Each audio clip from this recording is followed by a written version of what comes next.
Hello, I'm Tina Cook, Regional Office Manager for the Division of Child Care Services, Syracuse Regional Office. Good nutrition and positive relationships with food do more than just fuel children's bodies. They promote healthy physical, cognitive, and social-emotional development. During this webcast, we will review factors that can influence how and when children eat. We will discuss identifying and addressing food insecurity, or not knowing when or where the next nutritious meal is coming from. We'll also take a look at how children develop attitudes and behaviors toward food and explore ways to engage them in positive eating practices. Throughout this training, we will share valuable resources and opportunities that are available in your community to support good eating practices. OCFS thanks you for your dedication in supporting the health and well-being of children and families in New York State. Hello, and welcome to the New York State Office of Children and Family Services training, supporting children and families through good eating practices. I'm Christine Priest. Children are naturally curious about the world around them, and this curiosity can lead to the formation of early food preferences and healthy habits to last a lifetime. We can tap into and foster children's curiosity by engaging them in activities that explore where healthy foods come from, how they grow, and how they change when we prepare them. During this training, you'll learn about food insecurity and its impact on children and families. We'll explore strategies for preventing childhood obesity and promoting positive eating practices through nutrition education, physical activities, and mealtime routines. By the end of this training, you'll be able to define food insecurity and identify ways to support children and families, list federal, state, and local nutrition and wellness programs that can be utilized in child daycare programs or as resources for families, describe the purpose and benefits of family-style eating, and explain links between healthy eating practices and childhood development, including obesity prevention. If you have questions throughout the training, be sure to call, fax, or email us at the information on your screen. Let's meet our panelists, Krista Hesdorfer, and Maggie Hartig. Krista is a child nutrition program specialist at Hunger Solutions New York. She works to promote awareness, support, and participation in federal child nutrition programs like the Child and Adult Care Food Program, or CACFP. Among her many responsibilities, she conducts statewide outreach and provides technical assistance to expand the reach of these programs. Maggie is a growth and nutrition educator at the Capital District Child Care Council. She's a registered dietitian, and her responsibilities include providing training and technical assistance on infant and childhood nutrition, physical activity, and CACFP meal compliance. Welcome to you both. Thanks for joining us. Thanks for having me. Food insecurity is defined as a household's lack of consistent access to enough food for a healthy, active lifestyle. So why do we use the term food insecurity instead of just talking about hunger? Sure. So hunger and food insecurity are related concepts, so we often use the terms interchangeably, but they're not exactly the same thing. Hunger is an individual's physiological sensation of discomfort, right, from not having eaten enough food, while food insecurity is a household measure that has to do with whether a household has reliable, consistent access to enough nutritious food for a healthy, active life. So to provide some framing, the U.S. Department of Agriculture measures food insecurity in a survey using questions like, did your household in the last 12 months ever worry that your food might run out before you had money to buy more? Or did anybody in your household ever need to skip meals because you didn't have enough money to buy food? So those are the sorts of things we're talking about with food insecurity. Great, thanks, Krista. There are two categories of food insecurity. The first is called low food security. A household experiences this when the food they eat is of reduced quality, variety, or desirability. So what exactly does this mean? What kind of diet might a family with low food security be eating? Sure. So exactly right, that the nutritional quality in a situation where a household has low food security is going to be what suffers. We don't typically see in these households that the overall food intake is reduced, but we do see that about 80% of these households that are experiencing low food security couldn't afford to eat balanced meals within the last 12 months. And so they might be relying on foods that are less expensive, but calorie dense, not nutritionally dense. And Maggie might have more insight on what those might look like. Yeah, so in addition to being calorie dense, it might also be very heavily processed. So it could be very high in salt, added sugars. So all of that adds to the lower quality of the food as well. Yeah, and that's not what we want for kids. No, the exact opposite. The second category is very low food security. A family experiences this when they have disrupted eating patterns and reduced food intake. So what does this mean? Right, so this is where we go from just the nutritional, not just the nutritional inequality suffering to actually reduced food intake. And so families might be skipping meals. They might be relying on a variety of coping strategies to stretch their food budgets. In the U.S. Department of Agriculture survey, the vast majority of these families that have very low food security reported that somebody in their household had to skip a meal specifically because there wasn't enough money for food, and about a third of those households said that somebody went an entire day in that household without eating because there wasn't enough food. And this might affect people in different ways in that household, right? So you might have an adult who's experiencing food insecurity and skipping meals to make sure that the children are taken care of. Great. Why might a family be experiencing that food insecurity? There's tons of different reasons for that, yeah. So for economic reasons, that is obviously the first and foremost one. The parents or the family could be experiencing some sort of drug addiction. Mental health is a concern as well. You can carry on if you'd like. Right. So income is probably the most common association, but we also know that households that have low incomes also have competing demands for that income. Mm-hmm. So housing security and homelessness is a real issue, energy security, paying your utilities, medical expenses. We never want people to have to choose, right, between food and housing or food and medicine. So that's why we're here today, right? Let's make sure that people have the resources they need. I could also see some people, by the end of the month, they're out of resources. Right. Is that something that tends to happen? It can, right. So SNAP benefits are an incredibly valuable support for families, but they don't always last the entire month. And emergency food assistance can only do so much as well. Yeah. Great. Thank you. According to the USDA, nearly 12% of American households experienced some level of food insecurity in 2017. And in New York State, more than 10% of residents are affected by food insecurity, with 1 in 5 children facing hunger. These statistics show this is real life for children. Even Sesame Street has a character, Lily, who faced food insecurity and is experiencing homelessness. Food insecurity can have wide-ranging impacts on families, but children in particular are at developmental risks that can be a lifelong struggle. So starting with infants and toddlers, what are some of the physical effects that we might see? Right, so infants and toddlers who are experiencing food insecurity are at greater risk for poorer health overall and a number of developmental delays. So they're at, a greater risk of failure to thrive or gain weight and develop as they should. They're at greater risk of developing certain conditions like asthma and iron deficiency anemia, and then that anemia can affect their motor skill development. And then a piece I find really disconcerting is that young children experiencing food insecurity are more likely to be hospitalized than their peers from food-secure homes. What about a preference for foods that aren't necessarily nutritious? That's most likely a factor, yes. Well, in general, too, at a young age, we do tend to gear towards those foods that are higher in calories and fat, and that is primarily the nutrient that you need when infants are developing anyway. So what happens then is if they're only getting those, unhealthier foods and they're not learning to actually develop a taste for vegetables or even fruit for that matter, they're going to gear towards the salty and the higher calorie food items. especially because if they just don't have access to it and don't know, and it might be scary. Yeah, definitely. What about the cognitive effects? Tell us about those. Sure. So infants and toddlers, we all know this is an extremely vulnerable time, crucial time with brain development. It blows my mind every time I hear that infants and toddlers are developing 1 million new neural connections every second.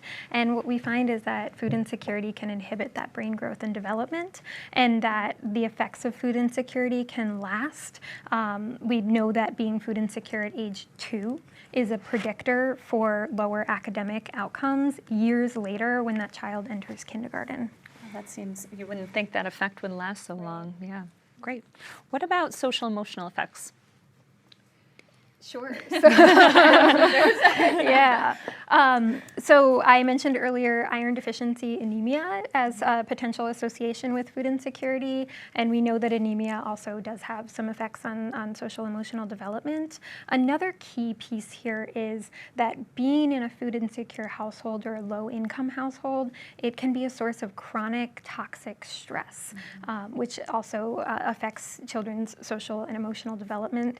And that same study that I just said, you see the effects in kindergarten, also looked at those social emotional determinants and found that being food insecure at age 2 shows up in kindergarten as well. Wow. And it's actually considered one of the ACEs too, is that chronic toxic stress. So it definitely does have a severe lifelong impact too. Yeah.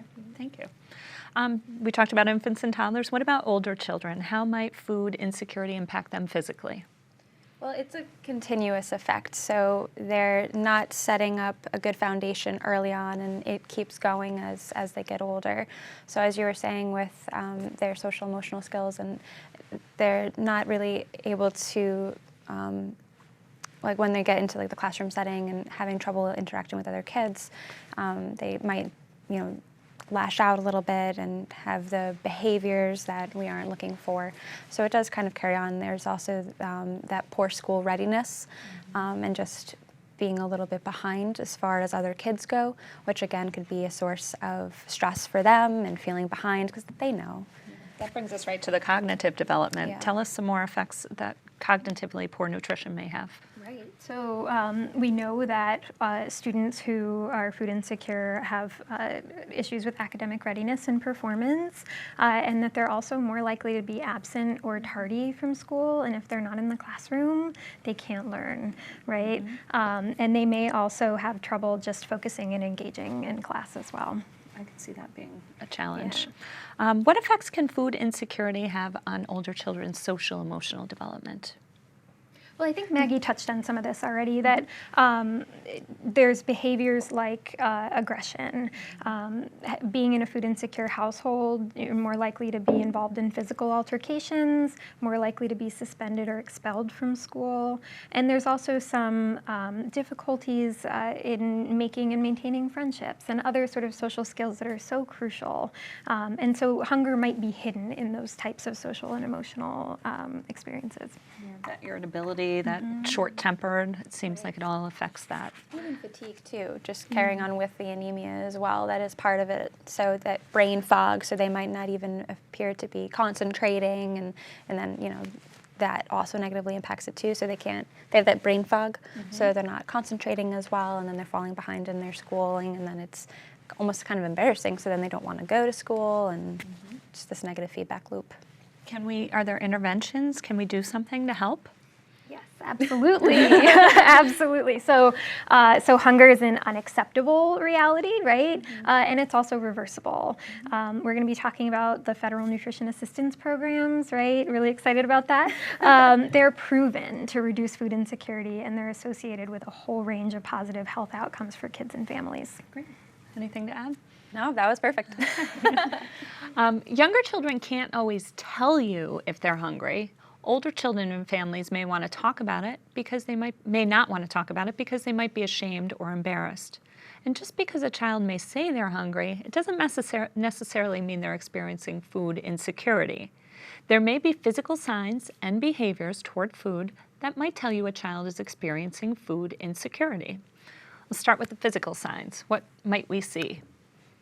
So They could be actually displaying signs of nutritional deficiency. They might have chronically cracked or bleeding red lips. They might be very swollen and puffy, not just in the lips, but also in the skin in general.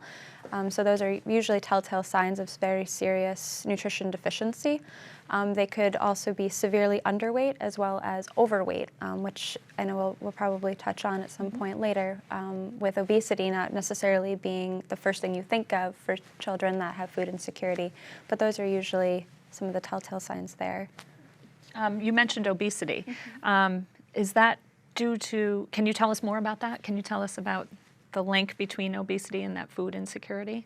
Well, we've kind of been touching upon that all along, that the quality of food that the family is having access to or that the child is able to have generally is of poorer quality, so usually in higher fat, calories, sodium, all of that. And so while they might be getting enough calories per se, it's the quality of it that isn't ideal.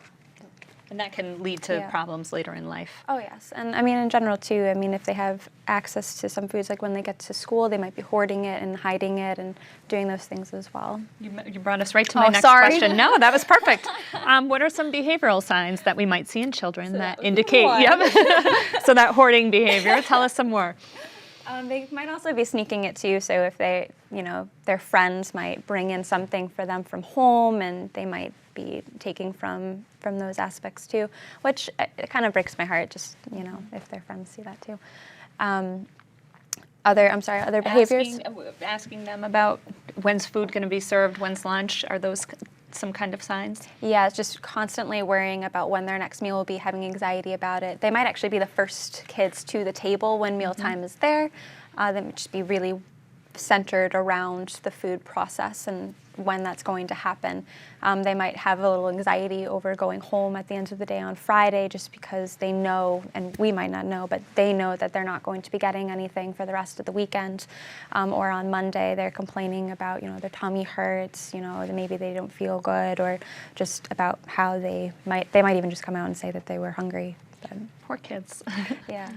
Well, the Office of Children and Family Services Child Daycare Regulations state that when programs serve meals, they must have enough nutritious food available for children to have second helpings. If you think you're seeing signs of food insecurity in children, you may be wondering if you should talk to them about it. You don't want children to feel singled out or embarrassed, but there are ways you can encourage children to share information with you. Observe children and watch for different opportunities throughout the day. Maybe lunchtime conversations can lead to questions about mealtimes at home. Dramatic play may offer a chance to talk about what kinds of food children eat outside of the program. So what are some times of the day that children may share this information with you?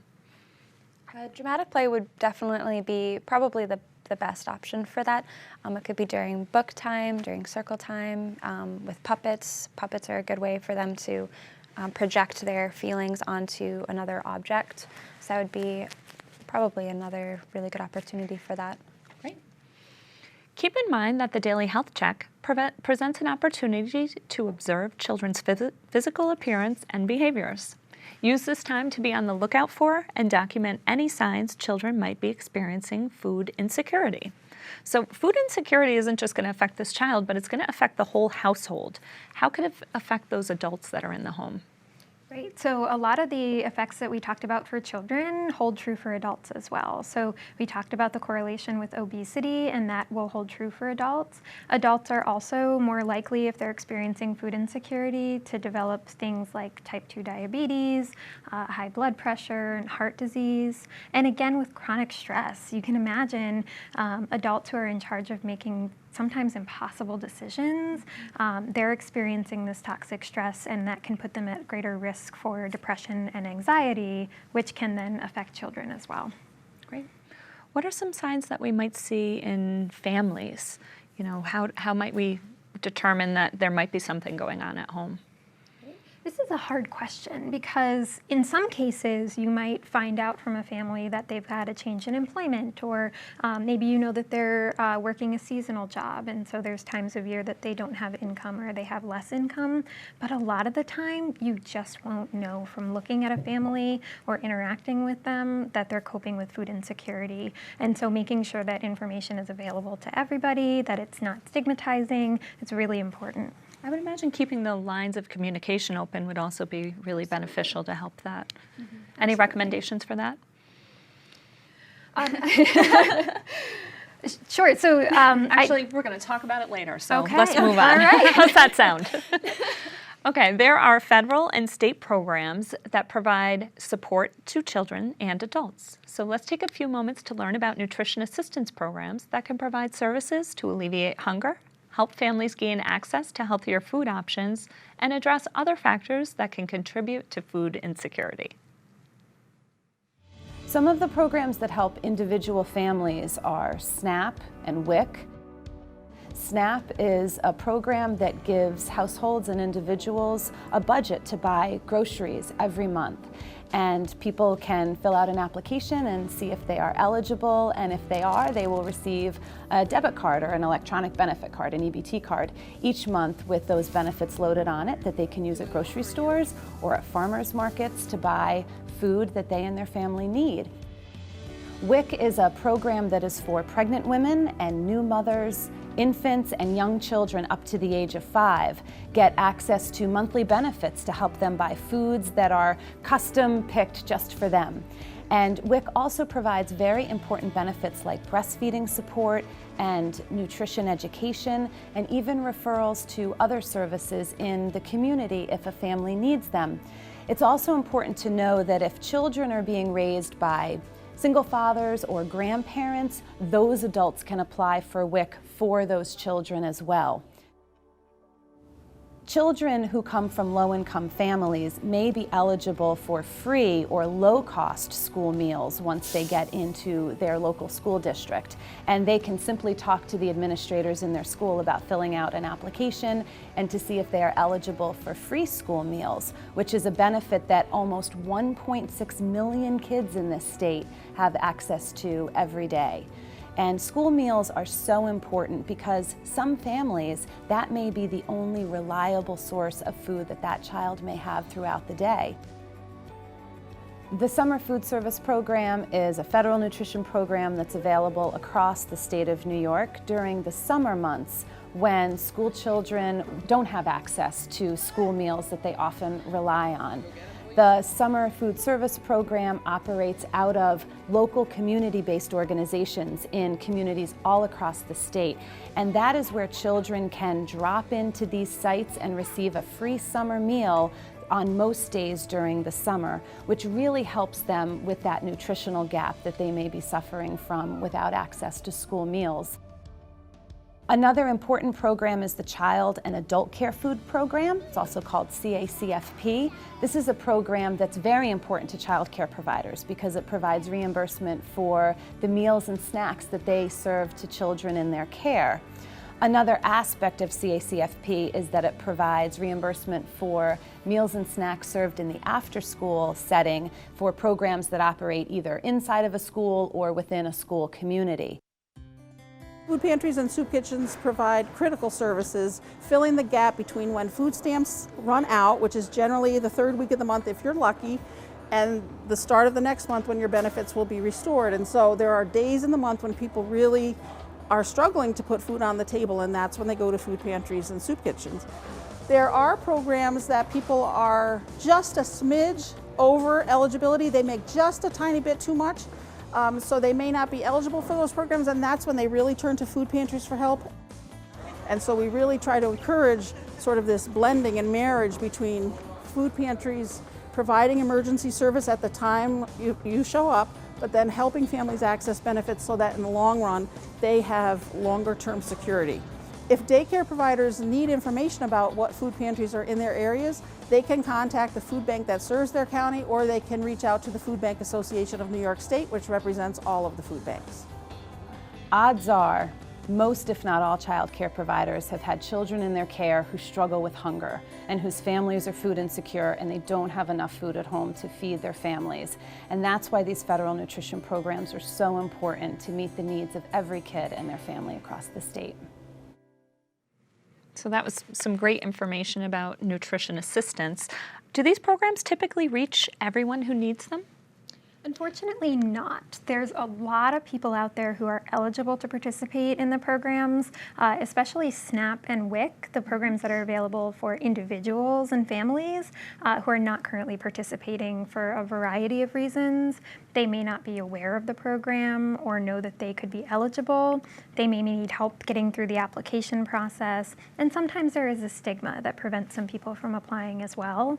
And there's also a lot of potential for growth among child care providers and schools and other types of community groups to tap into summer meals and CACFP and the school meals programs as well. I imagine that there's some programs that provide school breakfasts that are underutilized as well. Absolutely. So the percentage of kids who are eating school breakfast compared to the kids who eat free or reduced price school lunch, there's a significant gap there. And so schools have made some real strides in recent years in expanding access to breakfast using alternative service models to reach those kids.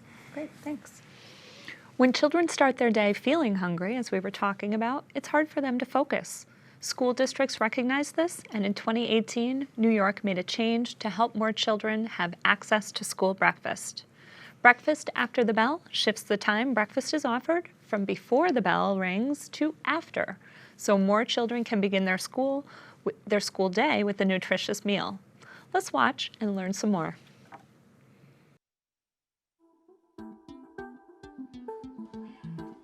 Breakfast After the Bell is a program to make sure that more kids access school breakfast.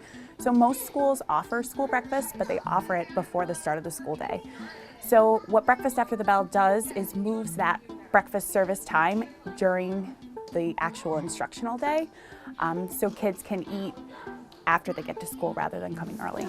I often talk about how hunger is very different in our country. Growing up, we thought about hunger as famished, third world countries being very apparent of a child who's malnourished. Now it's the student who can't sit still in class. It's the student who's having outbursts and getting into fights in the playground. They're really lashing out, and they're the ones who are getting suspended and getting taken out of classes and needing remediation. The research is really astounding around school breakfast. When kids eat school breakfast, they have healthier dietary intakes. Also, their academics are impacted, so kids who eat closer to instructional time perform better, have better comprehension, are less disruptive in class. So it really affects their behavior, their social emotional health, really has a broad impact on all aspects of children. New York State now has a requirement that high poverty schools must offer breakfast after the bell. So schools with 70% or more of students who qualify for free or reduced price meals must offer breakfast after the start of the instructional day. The reason we offer breakfast after the start of the school day with Breakfast After the Bell programs is to make sure that we're capturing kids. So a lot of times we're asking especially older kids who are walking or kids who have younger students that they're taking care of in the morning to get to class early, to get to school early when we're already struggling for them to get to school on time. So making sure that they have breakfast as a part of the school day rather than something extra that they have to do in the morning is an essential piece. Another piece is stigma. So in a lot of our rural schools, we see students who have to get off the school bus in order to access breakfast, while the rest of their students wait on the school bus to come in. So you're really asking students to kind of stand up and identify themselves as needing to eat school breakfast. And as kids get older, that stigma becomes really apparent. And so kids choose not to eat breakfast to fit in, to make it fit their lifestyles. The move to make high poverty schools offer breakfast after the bell, I think is a really strategic move to make sure that we're reaching more kids with school breakfast, because breakfast after the bell is a proven way to increase school breakfast participation. So this program is for schools. How might it relate to childcare settings? Breakfast is important for everybody, right? So understanding the importance of breakfast for kids' academic and health outcomes is just as relevant for childcare providers as it is for schools. It's also a really great example of the value of providing a universal, non-stigmatizing meal access, which childcare providers can do too. And of course, if you have families with school-age children, or as children in childcare are aging out and transitioning into kindergarten, it's important to know and to share with families what resources might be available to them. Great, thank you. There is a lot of information out there, and you may wonder where to begin when sharing it with families. The regulations state that your program must offer information about other community resources to families when they're in need of supportive social services not otherwise provided for by the program. How does your program offer information to families about community resources? To get you started, we've included the federal and state nutrition programs in New York State handout on page 23. It provides a basic overview of the federal nutrition assistance programs, including who they're for, the benefits they provide, and how to apply. My Benefits is a website people can visit to find out if they may be eligible for programs like SNAP, temporary assistance, home energy assistance, WIC, and more. Local departments of social services can determine if families are eligible for publicly funded social services, cash assistance programs, and child care subsidies. Hunger Solutions New York manages a nutrition outreach and education program that offers free, confidential services to help New Yorkers get nutrition assistance. You can find all of these web addresses in the resources section of your participant materials. So, what's the first step in getting this information out to families? So definitely encourage folks to go to those web addresses on the resources and grab some of the outreach materials that are available to share with families, and to, if they're not already connected with their nutrition outreach and education program coordinator that serves their county, to make that connection, because they may be able to provide some local resources and some outreach materials that speak to their local community. These are things you could put up on a bulletin board, send home with your families, if you have any kind of newsletters that you send home, any kind of way of getting that information out that's not singling anybody out like we've talked about, just making sure everybody knows about what's available to them. Great, thank you. Building positive relationships with family can make it easier to have conversations on sensitive topics like nutrition. Let's watch this video for some tips. There are many ways to make nutrition-related resources available to children and families in your programs. You can start small with something like creating a community coupon bin for your program. Collect coupons for healthy food options and make them available to anyone who may be interested. You can also gather and share information on low-cost recipes and tips for cooking a variety of healthy foods. Growing food in your program is another great way to increase children and families' access to fresh fruits and vegetables. You don't need a lot of space for planting and growing. Even a windowsill garden can produce vegetables for sharing.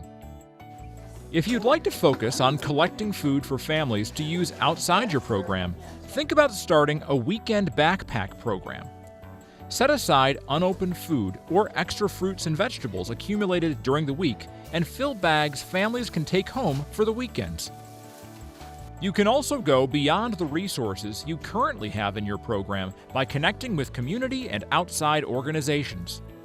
What we have here is our food pantry, and most of the parents come in and they grab whatever they need, either in first thing in the morning or in the afternoon. We get a grant and we put out recipes, and this is for our community that we have here. Fresh vegetables, sometimes fresh fruit. We get a variety of things. It's always a toss-up, but it's for our family, so we definitely work hard at it. Families definitely appreciate the fruits and vegetables that we supply here. Holding a food drive is another way to tap into outside resources for collecting food to share with children and families in your program. Our board heard that we were concerned about the families who may be running out of their food vouchers early because of the early distribution of the food vouchers. And the board decided to start up a food drive, and it was very successful. As you can see behind me, there's a lot of donations from the board, but also from the community, and they put it on Facebook, and we've been getting people just dropping by. Starting a food drive might seem like a big undertaking, but it doesn't need to be big to be successful. Well, I think it was all hands on deck. So we are lucky to have a board and a community and things like that. But people that don't, I think you can ask your neighbors or your churches or your grocery stores. It's amazing the people that will donate if you ask them. So I think your local community helps way more than anything. We're lucky to have a space. But again, I think you can do this in any space with anybody. You just make it work. One thing to keep in mind when sharing any of these resources, from coupons to canned goods, is to make them available to everyone in your program. Put recipes and cooking tips on parent boards or in parent letters. Place coupons and donated foods in general areas so they're readily accessible to all. Well, I think people are reluctant to tell you that they're hungry. And there are families here who absolutely aren't hungry, but we feel that if we give it to everyone, then no one's embarrassed about having to ask. Okay, do you guys have any other suggestions or examples of things that child care programs have done? Well, they've talked about some really good examples there with making use of the coupons and bulk ordering of food. That's a really good way to do that. They can always do tours of the grocery store, so that way you can actually know what's out there, and shopping the deals that way is a really good way. I can imagine maybe partnering with grocery stores if they have, unused food or things like that. Yeah, and some of the stores, I think Hannaford has it, it's the ugly food or ugly fruit bin. So it's all the reject fruit that doesn't look as pretty and beautiful, and that's usually either free or discounted. And a lot of, I think at ShopRite too, they have for kids, it's right when you first walk in, it's the fruit for them to have when they're walking around the store, so they can have their piece of fruit and walk around. So it's a lot of grocery stores are really jumping in on that, which is awesome. That's great. Do you have anything to add? Well, the one thing I would add, just in this vein of child care providers as anti-hunger champions, which I think makes perfect sense, is that we know that child care providers are probably involved in their communities in a number of ways. So as community members and community leaders, making sure that your local schools and libraries and after-school programs are just as aware of the programs that are available to them, so we can build up a support system for families throughout the whole community. Yeah, continuity of care is so important. Absolutely. Great.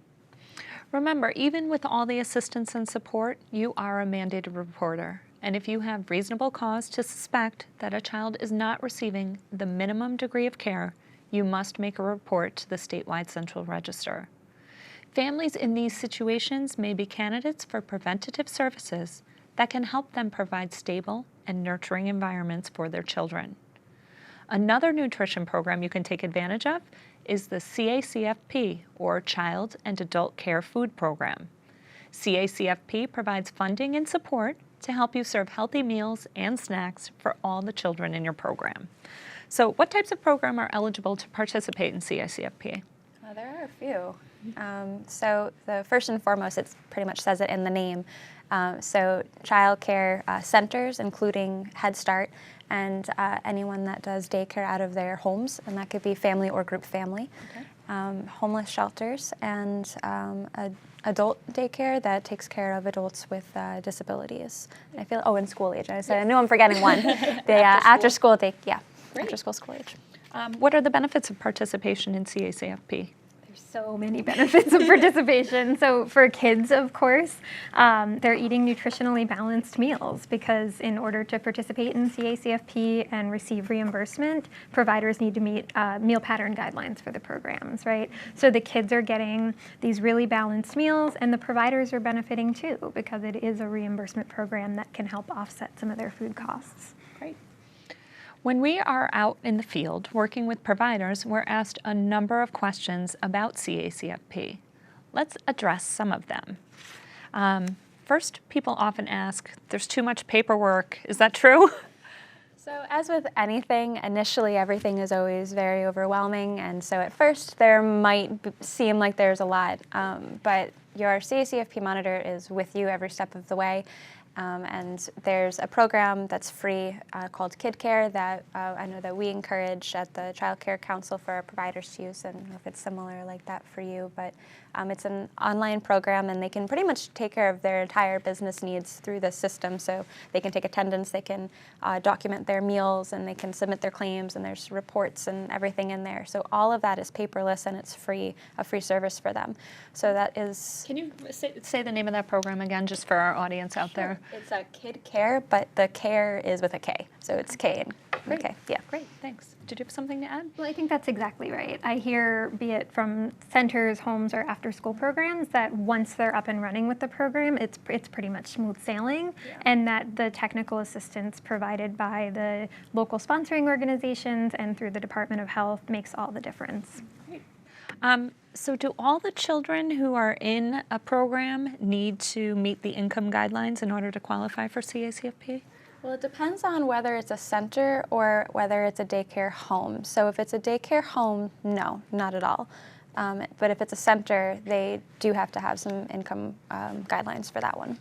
Right, and it depends on the type of center as well. So for a for-profit center, they would need to show that at least 25% of their the children in their care meet certain income guidelines. For a nonprofit center, the only relevance of income is in their reimbursement rate. So they could still be eligible even if all of their kids don't meet a certain income guideline. Great. Now you're talking about income. Does the money have to be claimed as income on your taxes? So it's going to be kind of confusing, so bear with me on it. Okay. So it is a reimbursement, which is exactly what Krista was saying, but it's a business expense. So the money, yes, it is an income, but it's used to cover the food expenses. So it gets claimed on their business tax form. Actually, it's called Schedule C. So it gets claimed on that when they do their taxes. So it ends up being essentially a wash. So it's just meant to cover the food expenses. Great. Now finally, does all the food have to be on the child's plate? No, not at all, no. Just all the components have to be there and available, and it's the same thing with the components on the plate. If they don't want anything, that's okay. You just don't want to force them. But as long as all the components are there and available, it's perfectly fine. Great, and we're going to talk about getting children to eat different things as we go through, so thank you. To find out more about applying, visit their website at the address you're seeing on your screen. Along with general information, you'll also find a link to the CACFP pre-screening eligibility tool that can help you get started. Communication is important, so let's watch in this video. You ready to start our day? When communicating with families about sensitive topics like nutrition, here are some tips to keep in mind. Don't accuse, blame, or pass judgment. You want families to feel they can communicate with you, and when you use a tone that says, "What did you do wrong to create this problem?" this isn't sending the right message and can make families defensive. Use common words instead of technical terms. You want to help families better understand the issue and never feel like you're talking down to them. Be calm when talking with families, but show concern so they know you really care and will help to develop a plan. Listen and be present in the conversation. Finally, talk positively to families. Focus on what can be done to address the issue and not what can't. Having a positive attitude will help them to be positive as well. Remembering these tips will help you and families discuss sensitive topics and come up with plans for addressing them. Bye. During this segment, we defined food insecurity, discussed its impacts, and explained ways to provide resources and supports to children and families. Thank you, Krista, for joining us and for sharing such valuable information on food insecurity and nutrition assistance programs. Maggie's going to stay with us to help us discuss ways to help children develop lifelong healthy habits. But first, it's time for an activity session. Using page 2 of your participant materials, take the next few minutes to brainstorm ideas for establishing or expanding food sharing activities. We'll be back in a few minutes.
I baked all these. It's for the first Friday that we have here.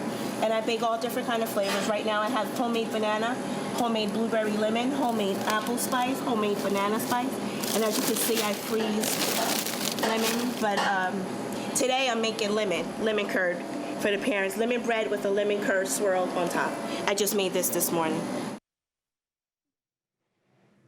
Making those homemade baked breads available to families on the first day of the month is really a great example of program sharing food resources. Welcome back.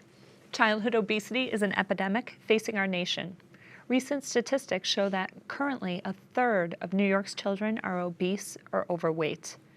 Recent statistics also show that in New York State, 60% of 3 to 5-year-olds are in care outside of their homes, and 11 million children under 6 years of age spend 30 hours in care.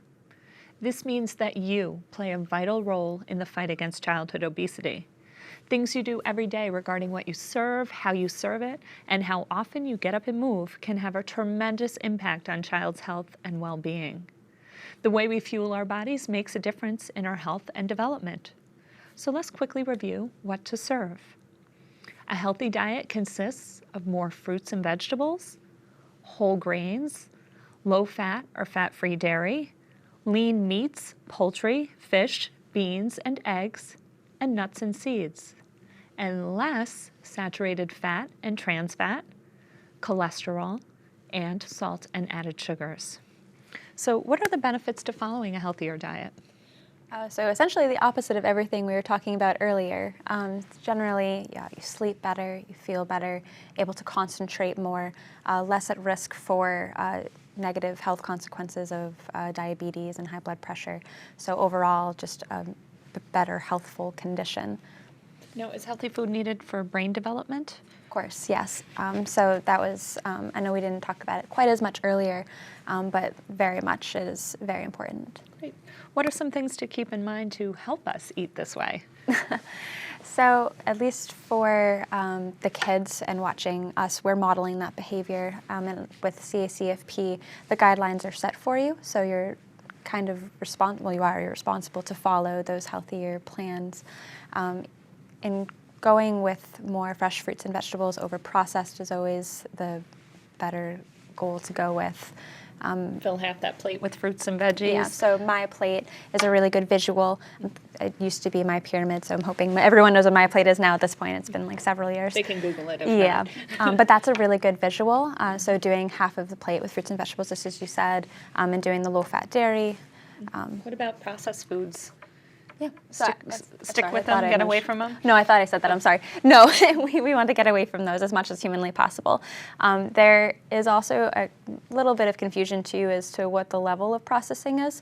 So when we talk about processed foods, technically if you go to the store and you get a bag of carrots that are pre-cut and they're beautiful, those are technically processed. So when we mean heavily processed, so things that don't really look like its original form. So your fried foods and those things that are really heavily preserved. And I think reading labels will help to kind of determine. Oh yes, definitely. Great. There are several resources out there that can help you move towards serving more fresh and less processed foods. One of them is Farm to Preschool. You talked about it a little already. A USDA-approved program affiliated with Eat Well, Play Hard in child care settings that's purpose is to increase access to locally sourced fresh fruits and vegetables. We had the opportunity to observe a Farm to Preschool lesson with dietitian Hannah Wise from the Capital District Child Care Council. Let's watch. So what do we have to do? We got to wash our hands. So friends. I'm working with Hannah at the Capital District Child Care Council, and what we do is we put on programs for preschool age children to get them interested in nutrition. Sophia, what color do you think is on the inside? Orange. We try to start healthy habits at a young age so that it will last throughout their lifetime. We get them interested in food, and we think it's really important for young children to understand where their food comes from, and healthy habits at a young age is really important for us. Orange! It's orange! So what we're doing today is we're introducing cantaloupe to the children. A lot of them have probably seen it, cut up at mealtime. Instead, we're showing them the whole fruit. We're getting them to taste it, to smell it, to, observe it and give us their ideas about it. We're cutting it open, we're having them feel it, every aspect of it. And then what we're doing is we're showing them how to plant a cantaloupe seed. So they're taking their little pot, they're putting the cantaloupe seed in there, they're covering it with soil, they're watering it, and then they're watching it grow in the classroom, and they're getting used to watering it throughout the weeks while we're not here with their teachers. Pour it over the dirt. I'll help you a little bit. So our ultimate goal is to take the seeds that we grow in the classroom, that we plant each week with Miss Hannah, and we're going to transfer them into our community garden. So when the seeds grow into the cantaloupe or green beans that we planted, they can then take them home, or we could serve them at lunch. We help the center build gardens. So that could be container gardens or raised beds or whatever works for them. That could also be improving existing gardens that they already have. And then the third part of it is bringing a farmer's market directly to the preschool center. So here's where we really try to reach the parents, the community members, and the staff and provide them access to healthy fruits and vegetables. From June until September, October, we partner with a local farmer and we bring them right to the preschool center. So we'll have a market going once a week, usually during pickup time, so we can reach as many parents as possible. A big unit that we do with our 3- and 4-year-olds is our community helpers. So one of the community helpers is a farmer. So learning about this helps them to understand what a farmer does every day and understand how our food gets on our table every single day at lunch. Friends, do you want another seed? Yeah. In order to promote good nutrition and physical activity, any food exploration activities like the ones you saw are great. It's a great place to start, and you can do it during your lunchtime and your snack time, so you don't have to bring in outside resources. Just starting a conversation around food with kids while they're eating. We're hopefully creating habits that'll last for the rest of their lives instead of trying to reverse potentially bad habits that develop down the line. So we're hoping to really set kids up for healthy eating behaviors and habits in the future, and thus they'll live healthier lifestyles. Hold on to that one for a second.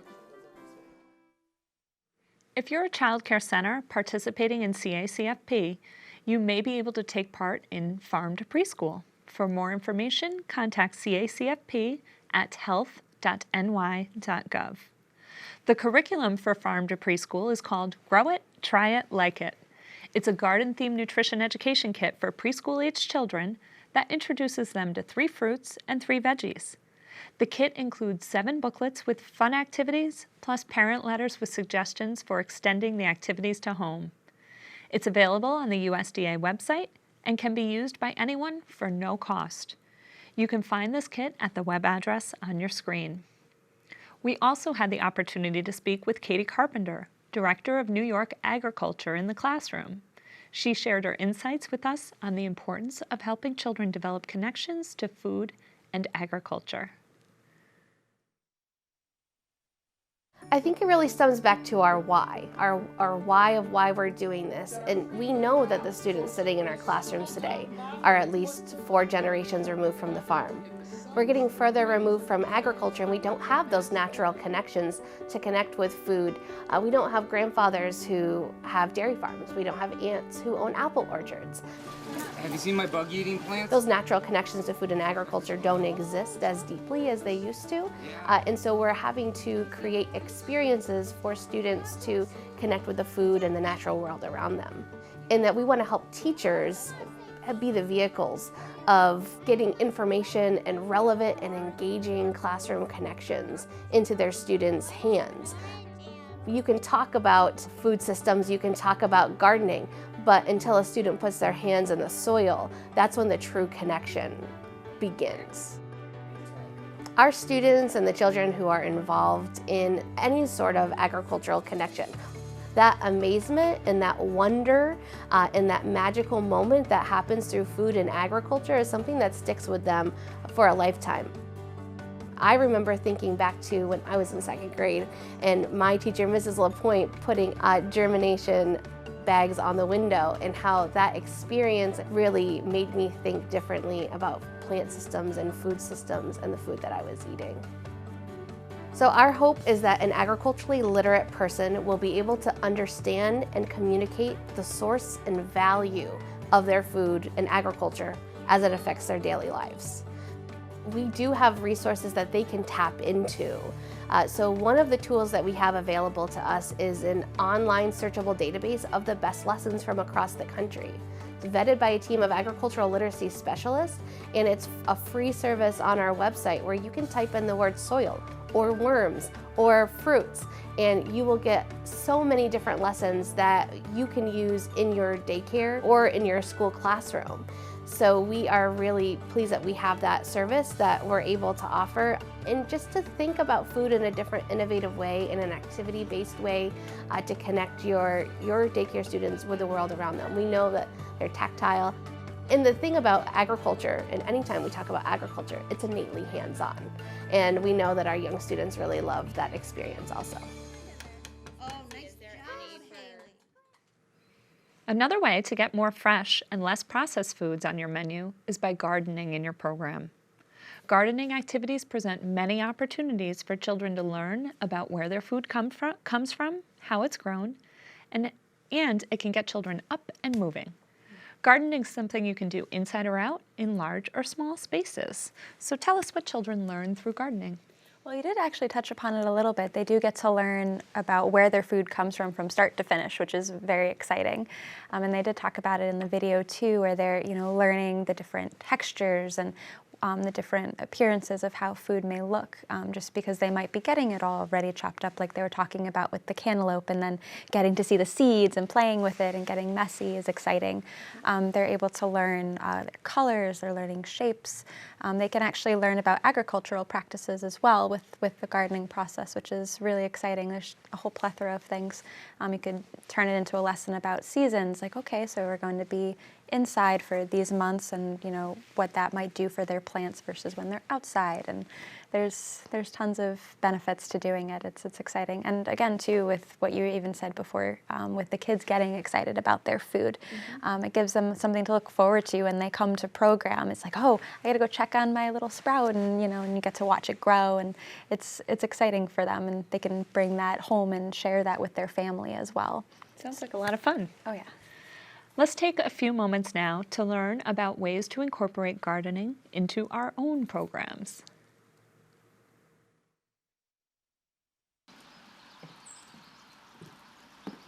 I am one of Albany County's Cornell Cooperative Extension Master Gardeners, which means that I have gone through a course of 12 weeks to learn about gardening, and as a volunteer, I help with school programs in gardening or farmers markets, and try to carry out the focus of garden-based learning for Cornell Cooperative Extension.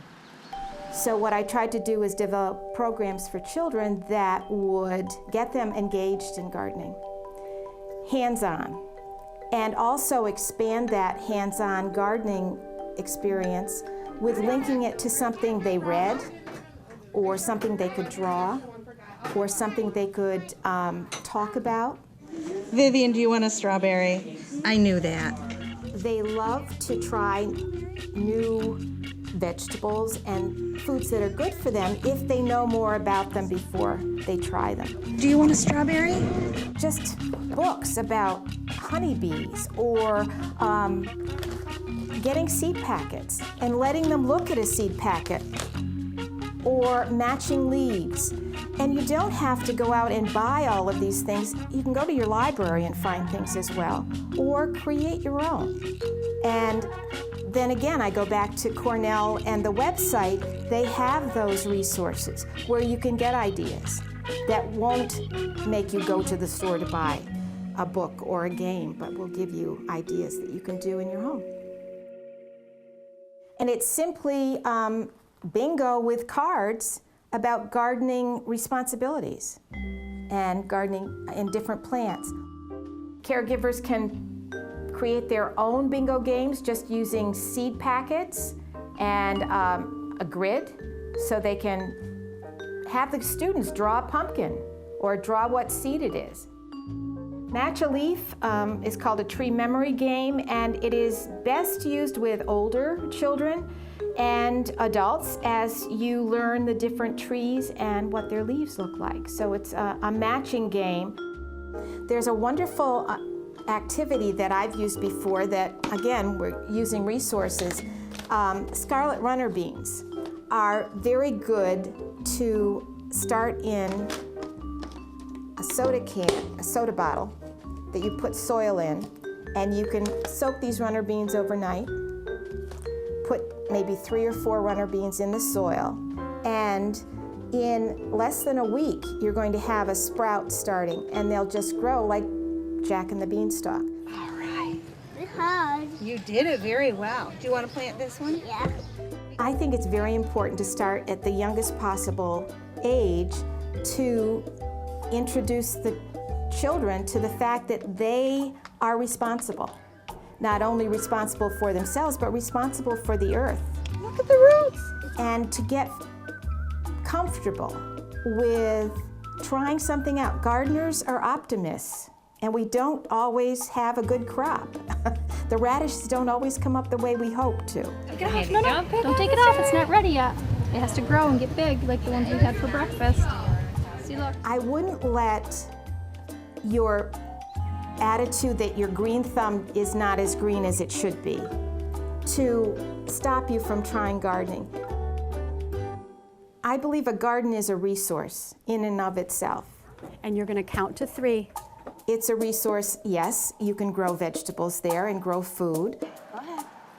Yes, you can grow beautiful flowers so you have beautiful flowers on your table, but it's also a place to go to look at other parts of nature. It's a place to go to be observant. A bug. Yeah, that's good. Bugs are good. Sometimes when we do observation activities with children in gardens, they have a journal, a simple notebook that they can take and they can write down what they see. Or if the child is not writing yet, let them draw what they see. To help you get started or expand on gardening in your program, the Hudson Valley Seed Company will send you 50 seed packets for free. All you have to do is cover a small shipping fee. Contact information is in the handouts in the resource section. Another program that we can utilize is the Cornell Cooperative Extension.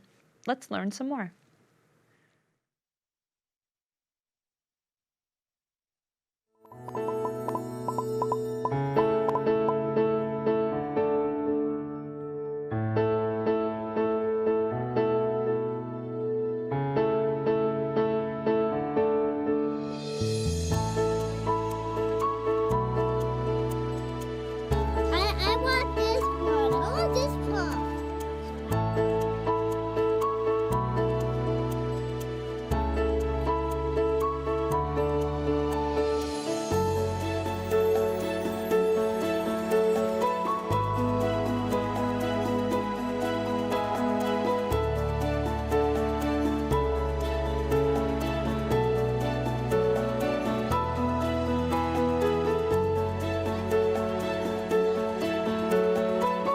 Feel how soft this is. Can you feel how soft this is?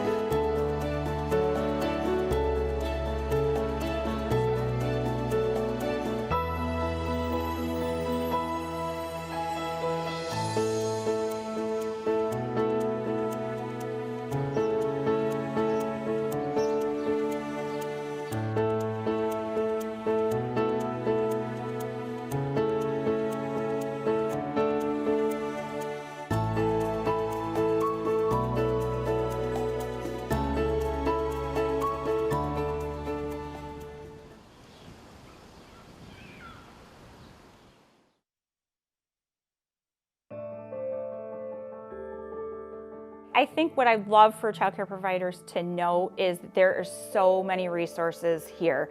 Cooperative Extension has an amazing amount of resources, and in every community it's a little bit different because the cooperative extensions go to what your community needs. So it's really important to reach out to your local cooperative extension and see what they're offering. It might surprise you. Daycare providers are looking for information on nutrition. They're looking at doing some gardening or container gardening with their children. They should call us. We will go out to child care programs, to providers, into their home, to a center, and we'll do some education pieces. One of the things we've done is we took the book Little Red Hen Makes a Pizza.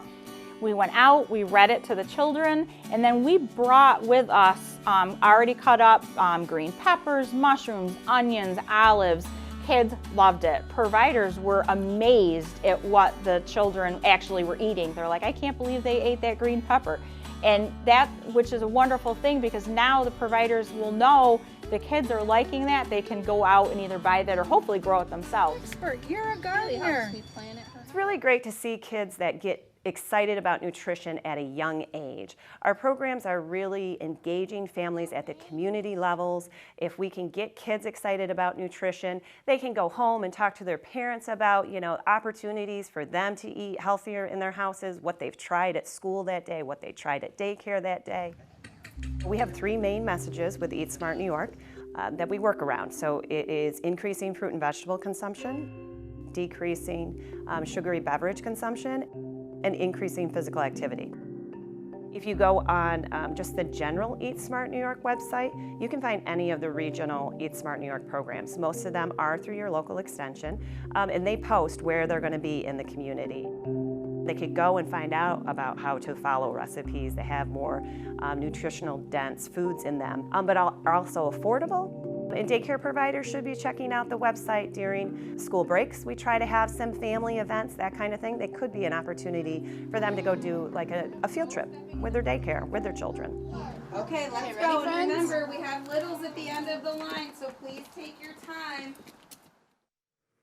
Now it's time for another activity session. On page 3 of your participant materials, take the next few minutes to think about the variety of programs we've discussed and determine if you'd like to learn more about them.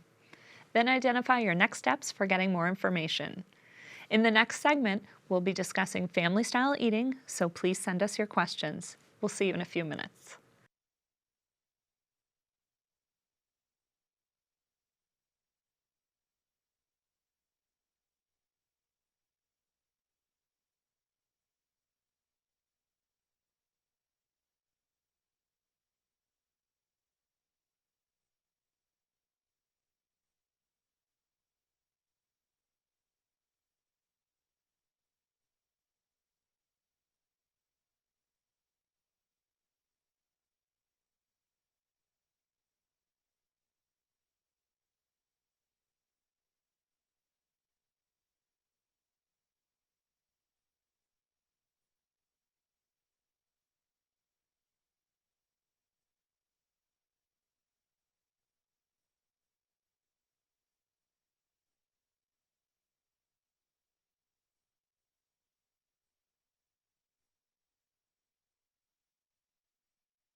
Welcome back. Children are born with the ability to know when they are hungry and when they've had enough to eat. So how do we know if a child's eating enough? So it's important to note that just because a child might not eat a lot one day doesn't mean that they're starving. So their appetites are constantly changing, especially in their earlier years. So you have to look at the entire pattern of their eating and noticing their growth patterns. If they're growing normally, if they're able to go to the bathroom regularly, and there doesn't appear to be any of the conditions that we talked about earlier, generally speaking, they're probably receiving enough to eat and are growing appropriately. So we don't want to just look at that 1 or 2 day period where the child's eating. No, definitely want to look at their overall pattern and even like over the week and over the month, just seeing what it is that they are eating, because most likely they're okay. Great. The way we serve foods can have a tremendous impact on a child's ability to maintain their capacity to recognize when he or she is full. One thing you can do to help with this is to adopt Ellen Satter's division of responsibility and feeding approach. This is where grown-ups provide and children decide. This means the adults provide the what, when, and where of feeding, and the child decides how much to eat or whether they want to eat at all. So what are some specific things that the adult does in this division? So as you said, they're deciding when. So maintaining a schedule so that way the kids know exactly what time each day is going to be that meal time. And the what, making sure that it is a nutritious meal, that they're getting a variety of foods and that they have the opportunity to try foods. And then I think I said the where was the third one? Yep. So again, making sure that they're involved in that process, maybe making different like tasks or having a helper, and they can help cleaning up and being involved in the process. Did you want me to talk for the children or just stop with the? Yeah, why don't you talk about the children as well? So then for them, they're deciding if they're even going to eat. So again, having it available and having the options there for them if they decide that they want to do so, that's all that matters. It's perfect. So if they aren't particularly hungry that day, like we talked about a few minutes ago, it's okay. They might be a little bit hungrier later, so that's fine too. They're deciding when they want to. We want them to trust their ability to know their body signals, and if they are hungry, they're going to eat, and if they're not, we don't want to push them to do so.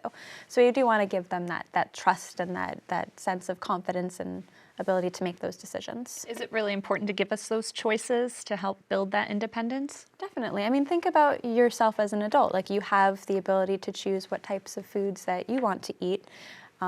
Same thing for kids. We should be able to give them that same exact privilege. I don't want to say privilege, but that same respect. Yep. Does it eliminate those battles, those struggles that kids might have when they're being kind of told what to eat and when? I would imagine so, yes. I mean, it's usually a conflict anyway if there's that you have to eat this, and I know even like growing up, you can't leave the table unless you eat it all, and like that associates very negative emotions with it. And we want them to build the healthy habits and positive relations around food early and to set those healthy habits up for the rest of their lives. Great.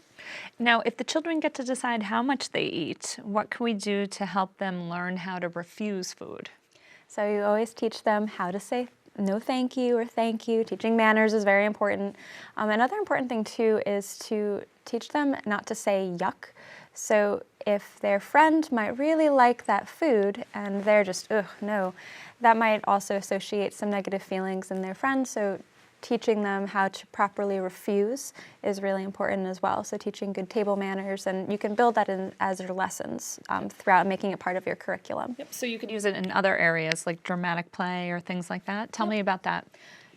So that would be a good way to do that. I think there's a couple of books. There's a lot of really cute children's books. I'm blanking on the name of it, but it goes through like the ways to say no thank you and like polite like accepting of food. So you can make that part of your circle time or dramatic play. I think we talked about puppets earlier. So you can incorporate it into a variety of different ways. And I'm sure you could ask your local librarian for some help in finding a book that would be suitable for that. And there's tons of things out there now, so there would be no shortage. What can we do if the child consistently decides not to eat?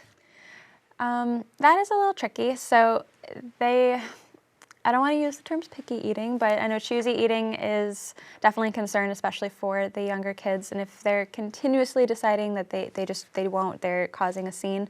And if you're concerned about their weight, if you're noticing that they are losing weight, they're having trouble concentrating, there's some other things going on, that might be time to really talk to their parents. There's probably something else under the surface there that we might not know about. Again, it's tough because you don't want to force them to eat. So having it available for them, maybe presenting it in a different way, and just asking them, well, does your tummy hurt? Are you sure you don't want something to eat? Or like, instead of putting so much attention on the food itself, we could even talk about like eating whatever the chicken is so they can build their muscles, and equating it to different areas of growth that they might be more interested in. Be like, yeah, I want to be really strong and really fast like my brother. It's like, okay, well, this will help you. And trying to rephrase those things, it might help them be more interested in it. But another thing that I wanted to get to is exposure. So putting it on a child's plate, it doesn't necessarily mean they have to eat it, but is that helpful to really expose them to these new foods? Yeah, and it's important to remember too that it might take anywhere between 10 to 20 times for a child to really accept a food. So if that very first time it's on their plate and they're just not having it, that's okay. It's going to most likely take several times for them to really accept it and to enjoy it. Or not enjoy it, but it's going to take a while. Great, thank you. Another way that you can help establish positive, developmentally appropriate practices that support children's development of healthy relationships with food is to implement family-style eating. Family-style eating, which complements the division of responsibility, is where children serve themselves from common bowls and serving dishes and are seated at age-appropriate tables with chairs that allow their feet to touch the ground. Why is this so important? Well, think about it. If you are pushed back and you can't touch the ground, you're slumped over. So it helps with them keeping posture, builds up their abdominal strength, and it also helps with preventing spills because they have more support on the ground. Great. Yep. And then I'm guessing it might help them kind of concentrate a little better too because they're not... Well, their feet aren't swinging and yeah. Great. What are some overall health benefits of family-style eating?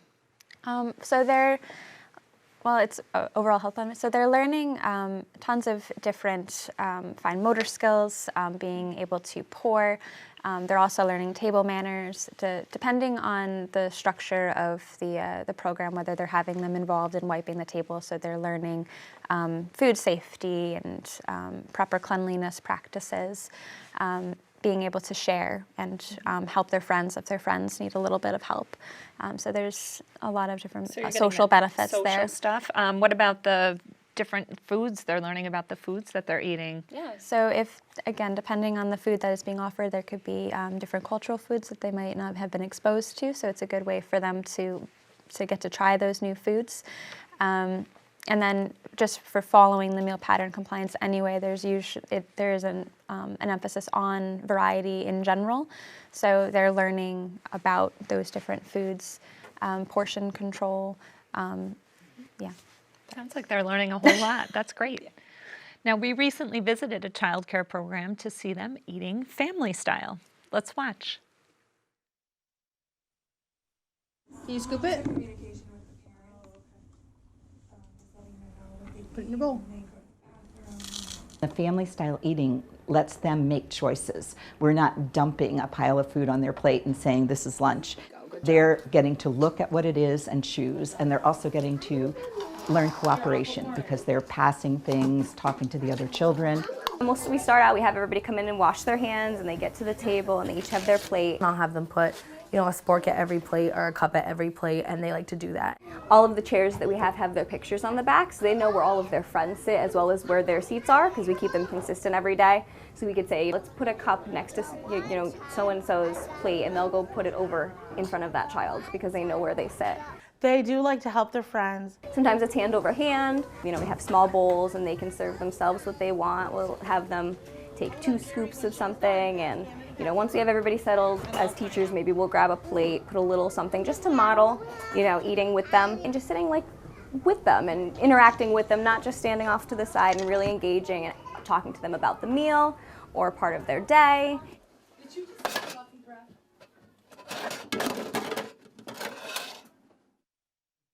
Quite cute. Now that video featured preschool kids, but preschool children, at what age can we begin to implement family style eating at our programs? I don't think there's a set limit. You can start as early, even like 2 years old, and they can help out with different kitchen or meal prepping tasks. So great. So get everybody involved. Everybody can be involved. The little bitties to the older ones. Oh yes. Great. Now, we've received some questions from some of you who are not currently engaged in family-style eating or who recently started and have encountered some barriers. So let's begin by watching this video where providers engage in family-style eating, tell us their thoughts about some things that they've tried to help overcome the barriers that they've encountered. And then we'll get to some of your questions.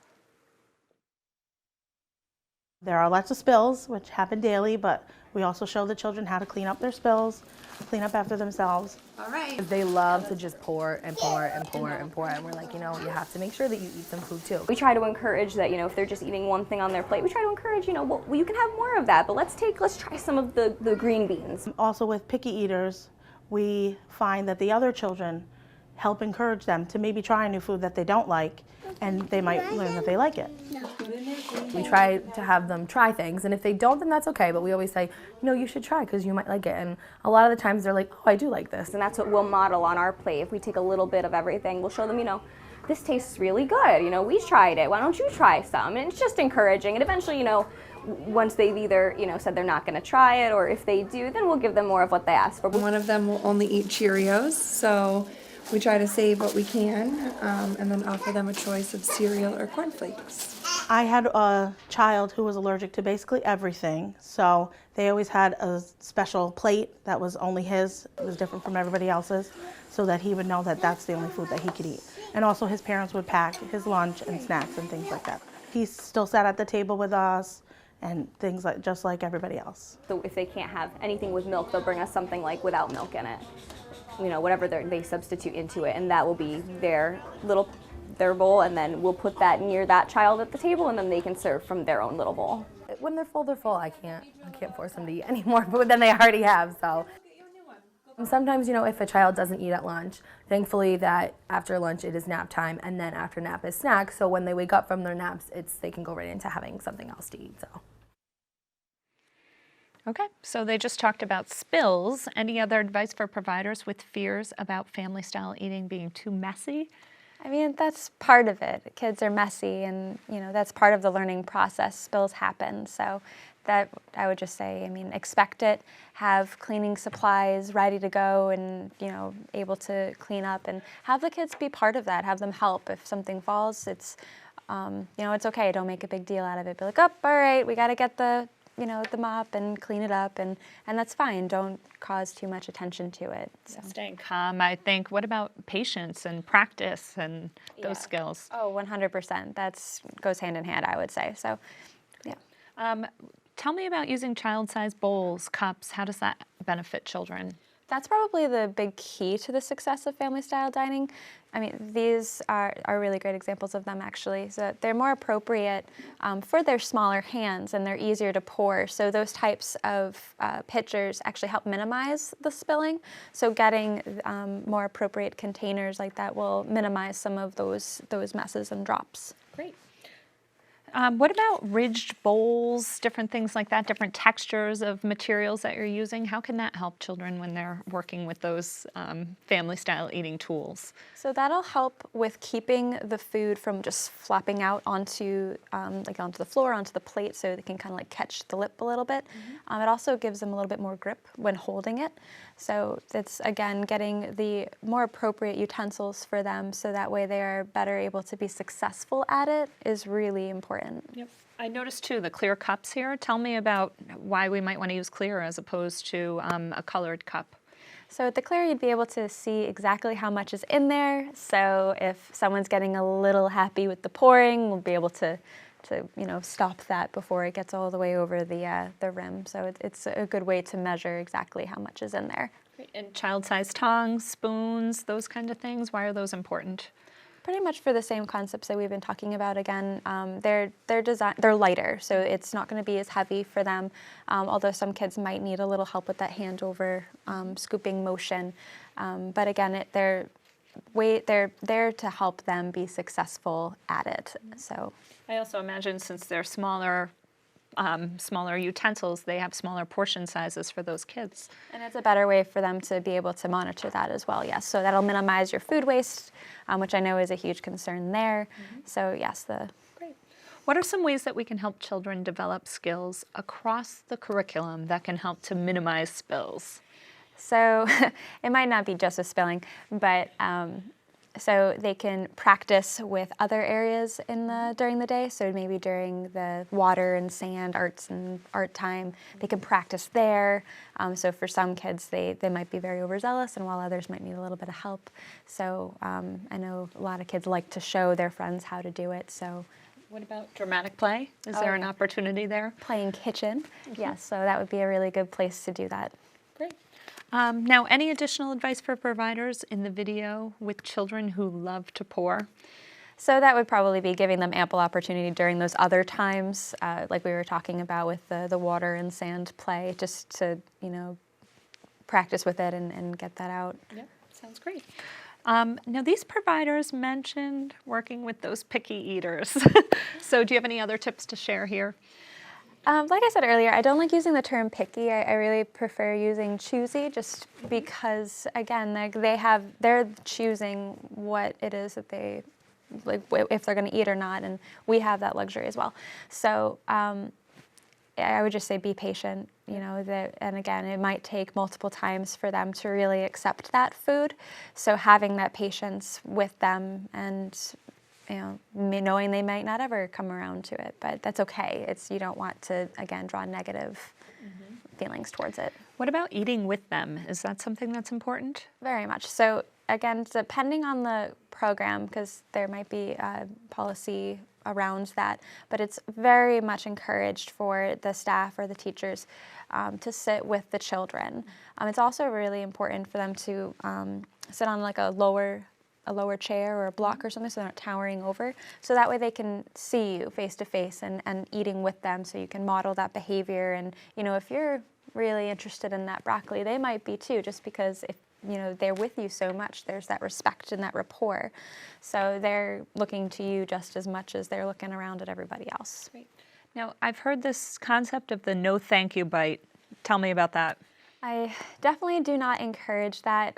Again, it's something we mentioned where we don't want to force the children to eat something, and that's going along with bribing. You don't want to bribe them, you don't want to use food in that context. So I would stay away from the, oh, just one bite and then say no. I would stay away from that. Okay, great. Now remember, according to the regulations, a staff person or volunteer must not force or bribe a child to eat, nor use food as a reward or punishment. Now let's turn our attention to some of the thoughts that we received from you. And we've got a fax here. It reads, I know that family-style eating has so many benefits, so I should be doing it. But I just can't figure out how to get started. Help. So starting small, so you don't have to do everything all at once, and that's probably a good method for most things in life. Start with one food component, and even a snack. The snack is usually 2 or 3 things. It's not this big grand meal, so lunch might be a little bit too much to tackle right away. So starting with one, maybe just have everyone practice with pouring the milk, and you only do the milk family style, and just see how that goes and continue building it up. Help the kids while they're learning these skills? Oh, for sure. You shouldn't, just have at it. No, you should definitely be there and modeling the behavior with them too. Great. Okay, so let's talk about some of the benefits of family-style eating that we might see in the different learning areas, starting with motor skill development. So tell me, what are children working on here? So we have kind of touched upon it a little bit with that handover skill. So that's building up a lot of the muscles in their wrists, which they're going to need later in life for writing and penmanship there. What about that hand-eye coordination? Yes. So again, with bringing hand to mouth and being able to feed themselves properly, and then with having utensils that are the right shape and size for them, it's going to allow that to be more successful for them to bring that to be able to eat properly. Yep. And I could see too, just kind of passing it to your friend, passing the different utensils or the food or the drinks. Is that helpful, I'm guessing, with those motor skills, the gross motor, the fine motor skills? Yeah, and I know they mentioned it a lot in the videos as well for children that are a little bit more overzealous. They love helping their friends do that. So it's also a really good social experience as well. Great. You brought me right to our next thing. What about those language skills? Tell me how this family-style eating is helping with that. So it's 100% supporting language skills just by saying, please, thank you, can you pass? So all that vocabulary. Yeah, great. And then even as you're looking at the plate, they're learning the different names for everything, colors, and great. What about manners? Well, first and foremost, manners. Yes. Those pleases, those thank yous really help. Now, this seems like an opportunity to also build on social emotional skills. How so? Well, a mix of everything we've just been saying, it all really builds up on that. So being polite and learning to do the please and thank you and manners, not grabbing and taking before everyone's had their at least first portion. So it's all of it is interrelated. Great. And I think you've alluded to this a little already, but self-help skills, independence, how does family-style eating help that? Well, they're building their confidence the whole time. So if they can successfully, even pick up a bowl and put it next to them and do the one scoop, and they're even if it's small, they're internalizing that and they're building that confidence in themselves to serve themselves and to, you know, be independent. So it's really important. Can we have them help us with setting the table or cleaning up? Are those things important? Definitely. And I think I had mentioned it earlier too, where that getting them involved from start to finish is a really good way to get them excited to come for food. So you can make that actually instead of, so for different celebrations or for birthdays, instead of working on bringing in like a healthy snack or an unhealthy thing or just avoiding food altogether, you can actually make that be like, okay, so you're going to be our special helper for the day. And they can help with setting the table and, you know, giving them those types of tasks, which is a nice way to get away from celebrations with food rewards too. Yes, that sounds great. Now, family style eating can also help with the self-esteem. I think we've discussed it a little bit, but how does it help? I mean, again, they're being able to do something themselves, I think, is really important, especially at that young age when, you know, they might be over-coddled and everyone's doing things for them. So having that little bit to do themselves is really helpful for them. Yeah, and I can see them going home and telling mom or dad about the new skill they learned. I can pour a drink. Oh yeah, and that's usually the one thing, like when parents are like, wait, they can do this? So it is exciting for them. It's great, and then I would guess they'll start doing it at home if the parent knows they can do hope. it. Great. Finally, this may be mealtime, but we're seeing some math here, right? Tell me about that. Yeah, so they're learning counting, they're learning measuring. All of it is interrelated, so you can even carry that over with whatever lesson might have been earlier that day too. So yeah. Great. Now remember, according to the regulations, children must be helped to gain independence in feeding themselves and should be encouraged to learn acceptable table manners appropriate to their developmental levels. Among the many benefits of family-style eating, it's also a great way to comply with these regulations. So let's take another one of these faxes that came in. It says, here's another barrier question from you.